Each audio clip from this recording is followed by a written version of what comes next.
بسم الله الرحمن الرحيم الحمد لله رب العالمين صلى الله وسلم وبارك على عبده ورسوله نبينا وإمامنا محمد وعلى آله وصحبه أجمعين أما بعد السلام عليكم ورحمة الله تعالى وبركاته. Getting started with tonight's lesson inshallah. Let's move forward to chapter 8, still in Kitab Ar-Rada', the book of breastfeeding / an extension or a supplement or a part of Kitab al-Nikah. Different overlapping rulings with regards to marriage and with regards to breastfeeding. And obviously, one of the most essential rulings or ramifications or consequences of breastfeeding is who you can and cannot marry. Now, one of the most important, one of the highest aims, one of the most primary objectives of Kitab al-Rada' will be rulings pertaining to Kitab al-Nikah, as we have already mentioned. Who you can and cannot marry, who and who is not a mahram, how do they become a mahram, etc. Now, and this is clear, inshallah. So with that being said, there are many masail in Kitab al-Rada' which could also be in Kitab al-Nikah. Now, overlapping issues. Khairan, inshallah ta'ala. So, let's move forward to chapter 8. The author says, Babu إنما الرضاعة من المجاعة. حديث عائشة رضي الله عنها أنها قالت دخل علي النبي صلى الله عليه وسلم وعندي رجل فقال يا عائشة من هذا؟ قلت أخي من الرضاعة. قال يا عائشة انظرنا من إخوانكن فإنما الرضاعة من المجاعة. Chapter 8 says, suckling, fostership is only valid if it takes place in the suckling period. Suckling, fostership is only valid if it takes place in the suckling period. And a literal translation of the chapter, here is an interpretation.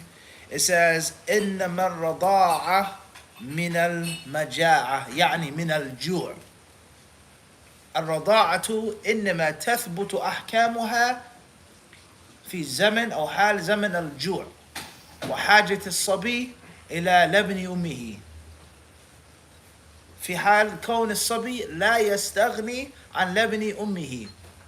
لبن الأم هذا طعام الصبي. الصبي إذا جاع واحتاج إلى تغذية إنما يرتضع ولا يأكل. لا يأكل أكلة الطبلة أو الطابلة. لا يأكل أكلة الكبار. وإنما أكله ماذا؟ اللبن. فمعنى الباب الرضاعة إنما تثبت أحكامها حال كون الصبي جوعان وهو يحتاج إلى لبن الأم، لبن الوالدة، وهذا غالبا يكون في الحولين في السنتين الأوليين. نعم فهمنا هذا. Okay, so the literal translation of the chapter would be the rulings of suckling, the rulings of breastfeeding are only established from hunger. They're only established from hunger. Meaning when the child is hungry and the child drinks, the child is nourished, the child suckles, has the mother's milk, that is the only time in which the rulings of breastfeeding will apply. I.e., the first 2 years, the first year, the first 3 years. And when a child takes the milk of a woman, whether his mother or a wet nurse, as if it says, then there is no what? No tahrim. The milk is just like what? Normal milk. La. Everybody understand this? الرضاعة إنما الرضاعة من المجاعة. Rada'a, what is the there's no purpose of saying suckling or breastfeeding. Mushriks suckle and breastfeed, Christians, Jews, atheists, that's of no value. Rada'a al-muharrima, ahkam rada'a, the rulings of the breastfeeding in Islam only are established during the time of hunger. Everybody understand this? You can breastfeed as long as you want, right? You can be 20 years old breastfeeding or suckling someone if you want to. But in Islam, this person is a mahram. You can't, this is your foster brother, this is this. You cannot uncover in front of this person. That only takes place when a child takes the milk when? From hunger. And what's meant by hunger is? The baby stage. Everybody throwing this? From a newborn, an infant, toddler, etc. 3, 4, 5, 6, 7, not necessarily. That's what's meant by the chapter, what? The bab. We're on the same page or not? إنما الرضاعة من الجوع. Naam, haja, right? In which the child doesn't eat anything, doesn't have any type of main nourishment except for milk. From his mother or from someone else. Fairness? Tayyib? 2 children, they shared milk. They shared a woman's milk. One was 4, one was 6. Based off of the chapter, we didn't go any further yet. That wouldn't what? Because a 6-year-old and 4-year-old can clearly eat table food. I need a complete meal like a grown-up eats a complete meal. Bread, bananas, rice, juice, water, etc. Candy, sugar, whatever the case may be. They're not forced to do what? To drink milk. Everybody understanding? That's what's meant by the chapter heading. You guys are shaking your heads. I hope everybody got it. Inshallah, we'll see soon enough though, when we ask the questions. Right? Anam Amjad? We'll see soon enough, inshallah. Okay.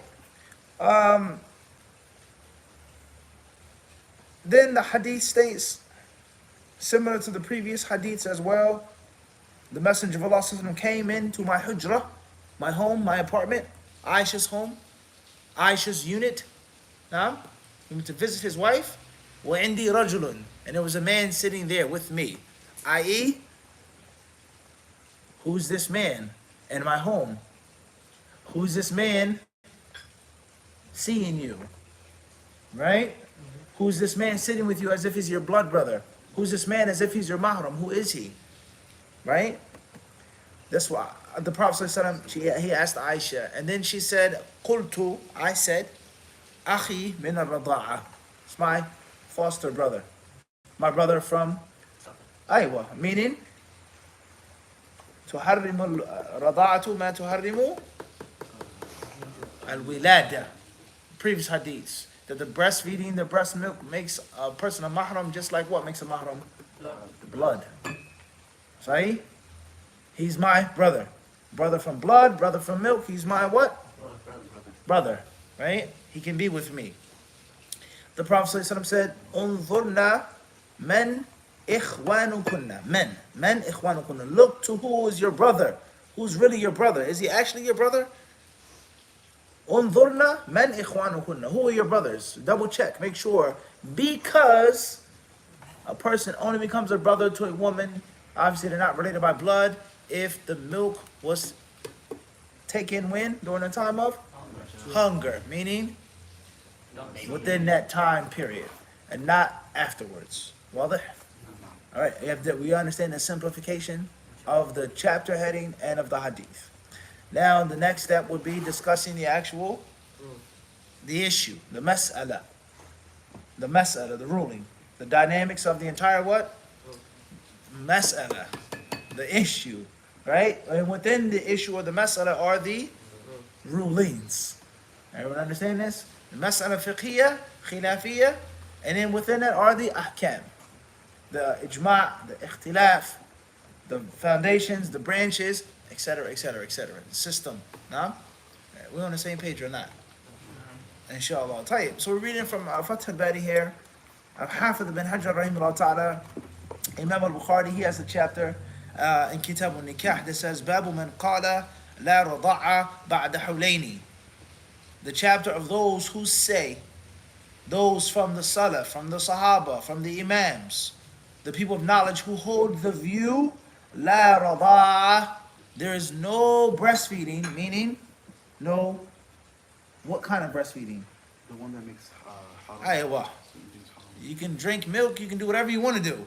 But there's no Islamic breastfeeding, suckling that declares this one, that one, mahram, etc. Except for what?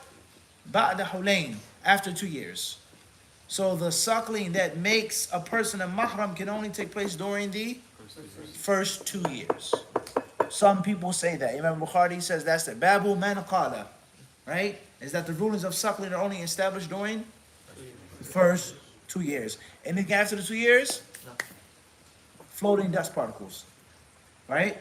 That person is not your sister. You cannot be around her. You cannot see her. You cannot travel with her. You cannot give her a handshake. But we shared the same wet nurse. The wet nurse said, I sucked with her 2.5 years. She was 2.5. She was 3. We say what? No rulings based off of that. Then in Bukhari, rahimahullah ta'ala, he then says, لِقَوْلِهِ تَعَالَى حَوْلَيْنِ كَامِلَيْنِ لِمَنْ أَرَادَ أَنْ يُتِمَّ الرَّضَاعَةَ وَمَا يَحْرُمُ مِنْ قَلِيلِ الرَّضَاعِ وَكَثِيرِهِ. Imam al-Bukhari, he says, and this is based off of Allah Azza wa Jall's statement, لِمَنْ أَرَادَ, for he who wishes to complete the full term. Surah Al-Baqarah, man and a woman, they can't agree, they can't get along, they don't have harmony, they get divorced, but they have a child. And there are rights of the child, rights of the ex-wife, rights of the ex-husband, with custody, etc. And that they have to come to a mutual agreement and understanding. Right? And Allah Azza wa Jalla, He says, حَوْلَيْنِ كَامِلَيْنِ 2 full years. لِمَنْ أَرَادَ أَنْ يُتِمَّ الرَّضَاعَةَ, for he who wants to complete the full rada'a, the full period of suckling. Meaning 2 years and nothing beyond. So the understanding from that verse is that that which is beyond hawlain kamilain is outside of the tamam al-rada'a. That the rada'a cuts off at 2 years. Everybody on the same page? Everybody clear? All right, moving forward. And then in Bukhari he says, وَمَا يَحْرُمُ مِنْ قَلِيلِ الرَّضَاعِ وَكَثِيرِهِ, and that which makes or deems a person to be a mahram, unlawful, a little bit of suckling or a lot of suckling. We're not getting into that part right now. And Bukhari rahimahullah ta'ala then says, حدثنا أبو اليماني قال حدثنا شعبة عن الأشعث عن أبيه عن مسروق عن عائشة رضي الله عنها أن النبي صلى الله عليه وسلم دخل عليها وعندها رجل فكأنه تغير وجهه كأنه كره ذلك فقالت إنه أخي إنه إيش؟ إنه أخي. فقال انظرنا ما إخوانكن فإنما الرضاعة من المجاعة. من المجاعة هذا لفظ الحديث. من الجوع هذا تفسير وتسهيل. يعني مجاعة جوع. مجاعة مصدر من الجوع. طيب. Okay. Hafidh bin Hajar, after he quotes the hadith here, the narration of Aisha, which are a few small differences in the wording in comparison to that which is mentioned in Lulu Marjan, he says, قوله باب من قال لا رضاعة بعد حولين لقوله عز وجل حولين كاملين لمن أراد أن يتم الرضاعة. أشار بهذا إلى قول الحنفية أن أقصى مدة الرضاع 30 شهرا، وحجتهم قوله تعالى وحمله وفصاله 30 شهرا، أي المدة المذكورة لكل من الحمل والفصال، وهذا تأويل غريب. والمشهور عند الجمهور أنها تقدير مدة أقل الحمل وأكثر مدة الرضاع. ولذلك صار أبو يوسف ومحمد بن الحسن، ويؤيد ذلك أن أبا حنيفة لا يقول إن أقصى الحمل 2.5 وعند المالكية رواية توافق قول الحنفية، لكن منتزعهم في ذلك أنه يغتفر بعد الحولين مدة أو يدمن الطفل فيها على الفطام، لأن العادة أن الصبي لا يفطم دفعة واحدة بل على التدريج في أيام قليلات، فللأيام التي يحاول فيها فطامه حكم الحولين ثم اختلفوا في تقدير ذلك أو تلك المدة فقيل يغتفر نصف سنة وقيل شهران وقيل شهر ونحوه وقيل أيام يسيرة وقيل شهر وقيل لا يزاد على الحولين وهي رواية ابن وهب عن مالك وبه قال الجمهور ومن حجتهم حديث ابن عباس رفعه لا رضاع إلا ما كان في الحولين أخرجه دارقطني وقال لم يسنده عن ابن عيينة غير الهيثم بن جميل وهو ثقة حافظ وأخرجه ابن عدي وقال غير الهيثم يوقفه على ابن عباس وهو المحفوظ وعندهم متى وقع الرضاع بعد الحولين ولو بلحظة لم يترتب عليه حكم لم يترتب عليه حكم وعند الشافعية لو ابتدأ الوضع في أثناء الشهر جبر المنكسر من شهر آخر 30 يوما وقال زفر يستمر إلى 3 سنين إذا كان يجتزئ باللبن ولا يجتزئ بالطعام وحكى ابن عبد البر عنه أنه يشترط مع ذلك أن يكون يجتزئ باللبن وحكى عن الأوزاعي مثله لكن قال بشرط أن لا يفطم فمتى فطم ولو قبل الحولين فما رضع بعده لا يكون رضاعا. Hafiz ibn Hajar, he goes on to mention all of the different issues pertaining to this, over which the ulama agree, and of which the ulama differ and argue. What is the minimum and what is the maximum? And what is meant by 30 months? 30 months. What's meant by 30 months? Pregnancy, breastfeeding, and weaning, or other than that. So on average, a woman is pregnant for how many months? 9 months. 9 months. Maybe 10, maybe 8 on average, give or take, right? So 9 versus 30, how many months we have left? 21. On average, a child feeds or suckles for 2 years. How many months is that? 24 months. 24. So we're now over the cap, right? The salary cap, how many months? 3 months. 3. So that's an issue, right? Hafiz ibn Hajar, he says here regarding this, وَحَمْلُهُ وَفِصَالُهُ, okay, 30 months, is that this is pregnancy and the fisal, the feeding and everything. And he says, هذا تأويل غريب. That's not necessarily the most accurate interpretation. He says, according to most of the ulama, what's meant by this is the minimum time, the least amount of time a woman can bear the child, أقل الحمل وأكثر مدة الرضاع, and the maximum of breastfeeding. Right? The least and the most. Right. What's important is there are many different issues here over which the ulama they differ concerning the suckling having an effect upon someone after 2 years. This hadith, without getting into too many difficult things, it shows is that after 2 years, it has no effect. Now, obviously, if the child suckles for 2 years, isn't there a period of time in which the child has to be weaned, in which there's going to be a fight, and that could be a month, 3 months, a week, some children maybe even 6 months. Anyone who's had children, he knows the struggle that both the man and the woman will go through when a child is being weaned from breast milk. One of the worst nightmares that you can face. A child that is nourished for 2 years from his mother's breast or her mother's breast, and the breast milk obviously doesn't just provide nourishment, but it provides comfort and relaxation, right? Let alone the other wonders and the secrets of a mother's milk with regards to healing and so many different things. So now all of a sudden you're now taking the baby away from everything that it is familiar to over the last 2 years. It's food, it's drink, it's nourishment, it's fun, it's sleeping routine, etc., etc. Is now you're saying no more. Obviously that's going to be what? That's going to be a problem. Going to sleep, right? The baby's sleeping outside of the bed, the baby sleeps in the bed, it's a mushkila, right? And this goes to show you that being married and raising children, it isn't all fun and games. It isn't all just, a roller coaster ride or a carnival ride, It comes with responsibility. It comes with maturity. And whether you guys realize it or not, each and every one of you went through that process in that stage. And this is one of the reasons why the mother has such a high status in Islam.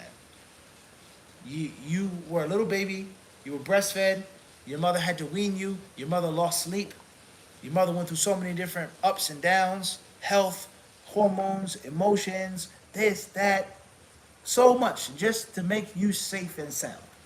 Now you're big, you're grown, you're strong, you're tall, right? You have an ego.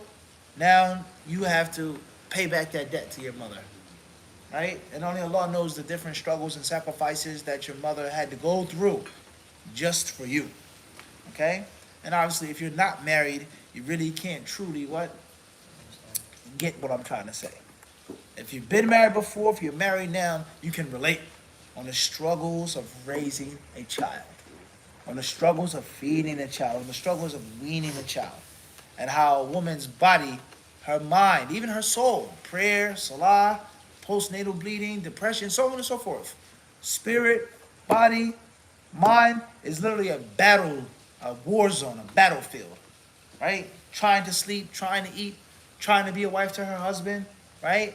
Trying to look after the child, so on and so forth. So many different ins and outs, right? La hawla wa la quwwata illa billah. So we should all have the most respect for our mothers. Nah? And if you're married and you have a child with a woman, you should have the most respect for your wife. And if you're divorced, and you got a baby mama, all right? Or mother, whatever you want to call it, right? She is the mother to your children. Regardless of you and her, what happened, blah, blah, blah, blah, blah, blah. She still has to have some respect, some status of your children, right? Wallahu ta'ala alam. And this doesn't necessitate ignoring or neglecting the rights of the father. Because the bed, inshallah, hopefully, the bed that the woman is lying or laying upon, feeding the child, is provided by the father. The roof over her head, the father. All right, the pieces of wood in the fireplace, the heat, the father. The air conditioning, the father, the food, all of those things are supposed to be provided by the man. The safety, the security of the home, the establishment of the home is supposed to be provided by what? The father, right? Let alone baby wipes, diapers, clothes, all of those things that the father is supposed to provide and supply. All right, so the importance of showing your parents the utmost amount of respect, avoiding arguing with them, avoid disobeying them if it can be avoided. Right? Wallahu ta'ala adam. All right.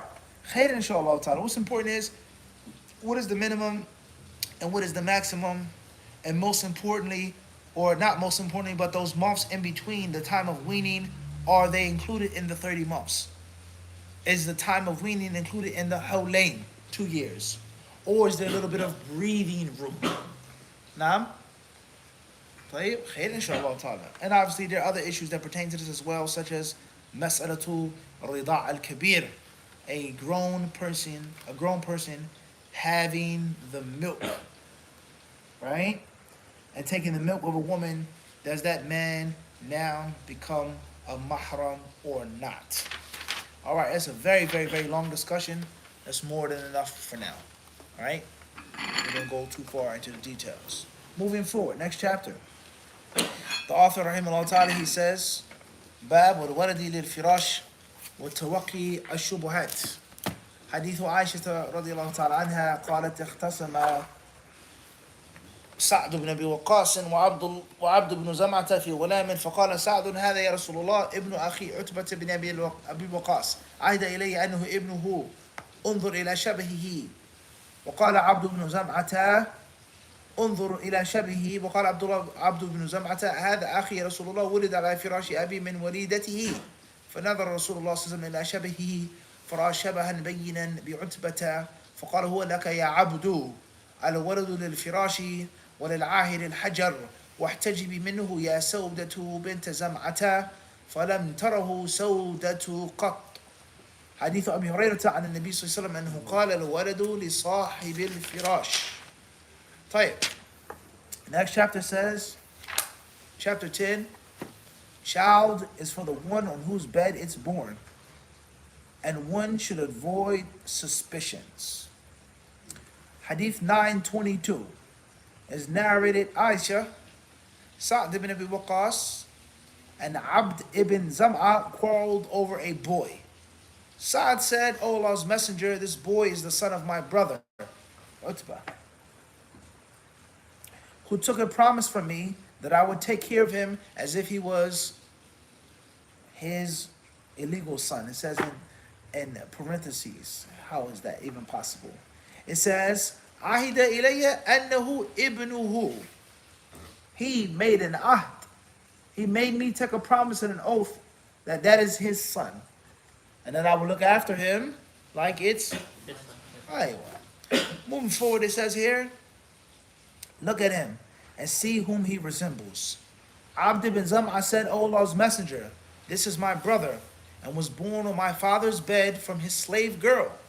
Allah's messenger ﷺ cast a glance at the boy and found definite resemblance to Utbah, and then said, O Abd bin Zam'a, the boy is for you. The child goes to the owner of the bed, and the adulterer gets nothing but the stones. Then the Prophet ﷺ said, O Sauda bint Zam'a, screen yourself from this boy. So Sauda never saw him again. Hadith 923, narrated Abu Hurairah. The Prophet ﷺ said, the boy is for the owner of the bed. The boy is for the owner of the bed. Okay, so what's meant by this chapter heading? It says, Al-waladu lil-firash. Is that when there is a discrepancy or a dispute, the child is automatically attributed to the father, the legal father, period. If a man was traveling, he was gone for 10 months, he was gone for this amount of time, he comes back, his wife has a child, he says, that's not my child, I wasn't with you, I was gone. This is your wife, this is your son. People are fighting and disputing, so on and so forth. The child belongs to the owner of the bed, meaning the legitimate father. Whether that was his wife, whether that was his concubine, whatever the case may be. He is sahibul firash. He's the owner of the bed, meaning the owner of the house. إطلاق الجزء على الكل. نعم. إطلاق إيش؟ الجزء على الكل. هو صاحب البيت. صاحب المنزل يعني صاحب الفراش. الفراش جزء من أيوة. The owner of the bed, what's meant by that is the owner of the house. Everybody clear on this? طيب. That's the first part of the chapter, Eddie. Then obviously, as we've explained many times before, and we'll try our best to simplify and to keep things away from any types of difficulties or complexities, unnecessary complexities. And there are other things that we have to go back as well, perhaps in another class, with regards to some other vital chapters here in Sharh of Nawawi, which is an issue with regards to the tartib, the order. What's important is that many people, they say when they have a child from Jahiliyyah, or they have a child before they were Muslim, they say this is a child of the bed. It's not my actual, legal, legitimate Islamic daughter. It was before I was a Muslim, so on and so forth. Or I was a Muslim, but I wasn't practicing, so on and so forth. And as we've explained before, that is an incorrect usage of that term. Rather, the child of the bed is the actual what? Father. That's the legal child. The child of the bed is the actual walad shar'i. It's the legal, legitimate child. And that is not the title of the illegal, illegitimate what? Child. Everybody clear on this or not? Al-waladu lil-firash. Yani, the legitimacy is for the owner of the bed. Right? Walil-ahir, and the fornicator, right? The one who makes the zina, he gets hajar, stones.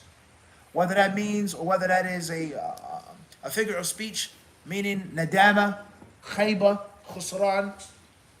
He can't call that child his son, his daughter. He can't claim that child. He can't get none of the greatness of the child because you enter the home through the incorrect gate. You went about things the wrong way. You slept with that woman in an incorrect manner. So therefore you can't claim that child. Or whether what's meant by that is the actual what? Pelting with stones. Right? Type. Bismillah.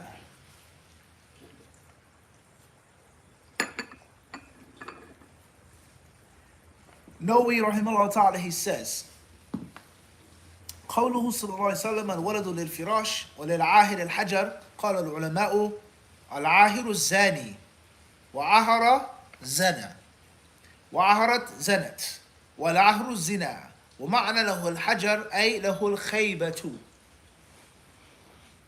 ولا حق له في الولد وعادة العرب أن تقول له الحجر وبفيه الأثلب والتراب ونحو ذلك يريدون ليس له إلا الخيبة وقيل المراد بالحجر هنا أنه يرجم بالحجارة وهذا ضعيف لأنه ليس كل زان يرجم وإنما يرجم المحسن خاصة ولأنه لا يلزم من رجمه نفي الولد عنه والحديث إنما ورد في نفي الولد عنه. So he explains these terms which we've already simplified for you. Ahir yani zani. And this is known as gharib al-hadith, the vocabulary of the hadiths. A word which is of high eloquence or high grammar or vernacular, something which isn't that known, it wasn't that, it was a word that's fusha, but it wasn't the staple household terminology. So the ulama, they have written books, separate books, exclusive books, let alone a part of the sharh, of any sharh, not just the fiqh, the ahkam, the fawaid, but it's going to be bayan al-gharib. They're going to explain the vocabulary from the hadiths in Arabic. Because ahir isn't the everyday word for a prostitute or a pimp or a fornicator or a fornicatress or a girlfriend or boyfriend. Zani is the most common word. Nah? So the hadith doesn't say what is zani. It says ahir. So the ahir means what? Zani. That's the tafsir of that kalima. And a side benefit with regards to the culture of hadith and you're reading the different books of explanation, kutub al-shuruh, one of the main functions of any explanatory book or any commentary is going to be to do what? Sharhu al-gharib. Sharhu al-gharib. And if you're studying any course in fiqh al-hadith, one of the most important objectives of that course is to grow stronger in Arabic. It's to have a rich education in the Arabic language. And it goes to show you that studying hadith is going to make your Arabic stronger. It's going to make your fusha stronger. It's going to make your nahu and your sarf what? Stronger. And if you study hadith properly, it's no way that you're going to be weak in the Arabic language. Impossible. Wallahu ta'ala alam. Okay. So Noah, he explains the word and the term, and he explains that fork in the road, the two possible interpretations with regards to stones. What's meant by that? As we already explained. Moving forward. وأما قوله صلى الله عليه وسلم الولد للفراش فمعناه أنه إذا كان للرجل زوجة أو مملوكة صارت فراشا له فأنت بولد فأتت بولد لمدة الإمكان منه لحقه الولد وصار ولدا يجري بينهما التوارث وغيره من أحكام الولادة سواء كان موافقا له في الشبه أم مخالفا ومدة إمكان كونه منه 6 أشهر من حين اجتماعهما أما ما تسير به المرأة فراشا فإن كانت زوجة صارت فراشا بمجرد عقد النكاح ونقل في هذا الإجماع وشرط إمكان الوطء بعد ثبوت الفراش فلم يمكن بأن نكح المغربي مشرقية ولم يفارق واحد منهما وطنه ثم أتت بولد ل6 أشهر أو أكثر لم يلحقه لعدم إمكان كونه منه هذا قول مالك والشافعي والعلماء كافة إلا أبا حنيفة فلم يشترط الإمكان بل اكتفى بمجرد العقد قال حتى لو طلق عقب العقد من غير إمكان وطء فولدت ل6 أشهر من العقد لحقه الولد وهذا ضعيف ظاهر الفساد ولا حجة له في إطلاق الحديث لأنه خرج على الغالب وحصول الإمكان عند العقد هذا حكم الزوجة. Alright, listen carefully. A lot of technicalities now in this chapter. No, he says, when the Prophet ﷺ said, Al-waladu lil-firash, the child belongs to the bed, is that if a man has a wife, a zawja, or a mamluka, right hand possession, sarat firashan lahu, then the wife or the right hand possession becomes his bed. She's his bed, right? She is his firash. So she brings a child, she bears a child in a time period in which it's possible for her to have a child, lahiqahu waladu, then the child is yours. No discussion. The child is attributed to the father. The child looks like you, the child what? Doesn't look like you. Your complexion, your height, your this, your that, it's your what? Child. Woman is your woman. It's within a time frame in which it was possible. It is now your child. That's what's meant by that. No, he then says, the child is attributed to the father, and all of the rulings are established. The tawarith, inheritance, mahram, my aunt, my uncle, my mother, my this, that. You have to take care of the boy has to take care of you, except you bearing witness against your father bearing witness for or against the son. All of the ahkam of father and son are now what? Established. All of the rulings of father and daughter are now what? Applied. Everybody clear on this? No, he then says, it matters not whether the child looks like the father or not. None of that is important. And what's meant by the period of time in which it's possible for the child to be conceived and born is 6 months. 6 months. From the two getting together until the child being brought forth. Got married in January. The woman brings the child in what month? June.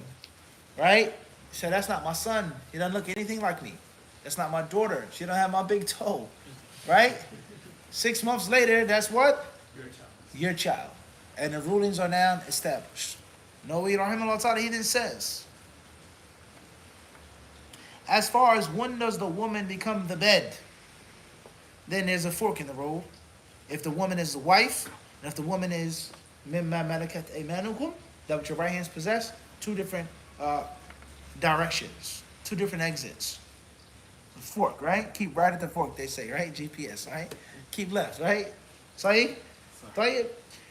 No, he says, then the zawja becomes the firash as soon as the contract is made. The moment they're married, she's now the firash.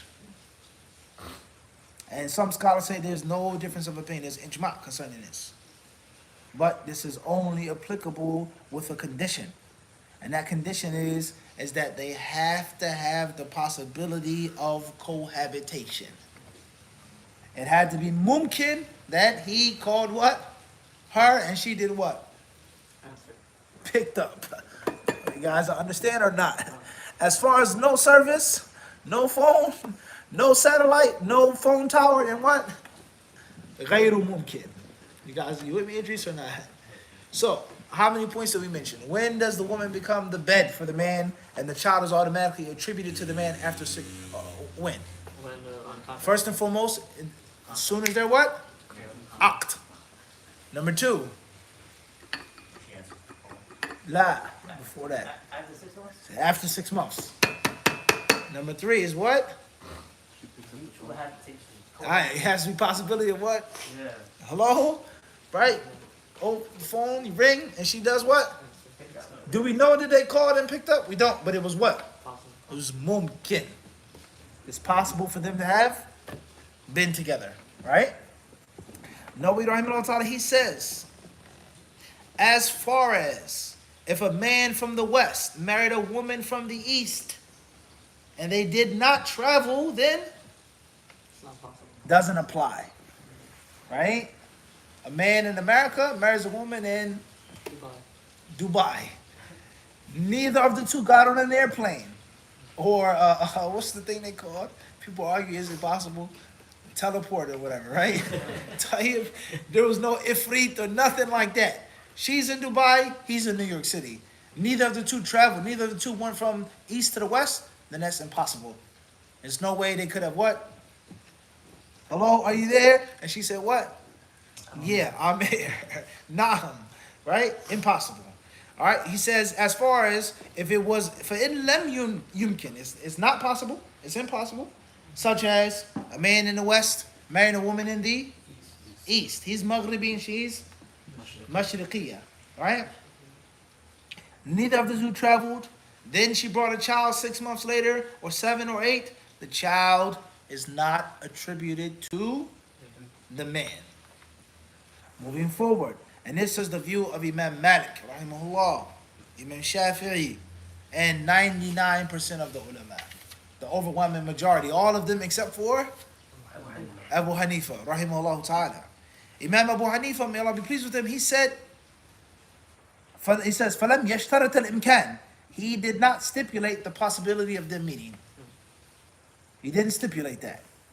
Rather, he says the moment the contract is made, even if he divorced her right after the contract and they couldn't have had intercourse, she brings the child 6 months later, then it's automatically what? His child. Automatically his child, Imam Abu Hanifa says. Ano'i, he bats this out of the park. He shows no respect. Here, he says, وَهَذَا ضَعِيفٌ ظَاهِرُ الْفَسَادِ. He says this opinion is weak and is clearly messed up. There's no way that this is plausible. It's foolishness, basically. Nonsense, if you want to translate it in simple terms. ضَعِيفٌ ظَاهِرُ إيش? Fasad. It can't make any sense. So, Nawawi, rahimahullah ta'ala, he says, is that if Abu Hanifa, rahimahullah ta'ala, said that the moment the contract is made, do you accept? Ijab Qabul. She's your wife. Barakallahu lak wa baraka alayk, da da da da da. And they did not have the ability to meet together. Dubai, New York City. The woman gets on a flight 6 months later, lands in JFK, comes knocking on your door. Early in the morning, you wake up. Nah, this is your child. Pay me. Take care of your baby. So on and so forth. You're like, what? You stuck my child? Look at him. Huh? This is your child. Based off of that opinion, what? That would be what? Your child. No, he says that the majority of the ulama say that's impossible and that makes no sense. Rather, it would only be your child if you had went to Dubai or you made Umrah and she also was right there in the Gulf. Dubai, Saudi, not that what? Well, that you went to Abu Dhabi, or for a concert or something. I don't know. Allah knows best. What? You guys get the point or not? No. There's imkaniya, yes, the jumhur. Imam Abu Hanifa, according to Nawawi, he says that is the ruling even if there was what? No imkaniya. Even if it was impossible for there to be intercourse, for them to be connection. All right, moving forward. Nawawi, he then refutes the usage of this hadith to support that view. He says that's not the case, even if the hadith is general, right, etc. طيب. وأما الأمة فإن الشافعي ومالك تسير فراشا بالوطء ولا تسير فراشا بمجرد الملك أو الملك حتى لو بقيت في ملكه سنين وأتت بأولاد أو بأولاد ولم يطأها ولم يقربها بوطء أو ولم يقر بوطئها لا يلحقه أحد منهم فإذا وطئها صارت فراشا فإذا أتت بعد الوطء بولد أو أولاد لمدة الإمكان لحقوه وقال أبو حنيفة لا تسير فراشا إلا إذا ولدت ولدا واستلحقه فمتى تأتي به بعد ذلك يلحقه إلا أن ينفيه قال لأنها لو صارت فراشا بالوطء لصارت بعقد الملك كالزوجة. All right. Then he goes on to explain the rulings of a woman who would be a right-hand possession. And when she becomes the bed, when she becomes the firash, is it like the free woman, the zawja, or the woman that he marries as soon as they get married, or only after what? Intercourse. Only after intercourse. Some say that the amma, she becomes the firash only after it's confirmed that he had intercourse with her. So 6 months later, she brings him a child, claiming it's his child, is automatically what? His child. As far as she is now my possession, she was a captive, she was sold, she was stolen, captured, or whatever the case may be. However it happened, however it took place. She is now my possession, right? Okay? Then the firash is not established yet. In contrast to the zawja. The moment the contract is made, she's your firash, along with the possibility of them coming together. Everybody understand this? Let's stop here tonight. we may have taken too much information, especially if it's the first time hearing these things, learning these things, and studying these things. What's important is, as we explained last week, the proper way of studying, the way to combine between fiqh and hadith, how to start off systematically, the small mutun, the small summarized books of fiqh with a teacher, simplified, laid out in an easy manner, and you work your way up, book after book, right? So on and so forth. Wallahu ta'ala alam. Sallallahu sallam mubarak ala abdihi wa rasulihi nabina wa imamina Muhammad.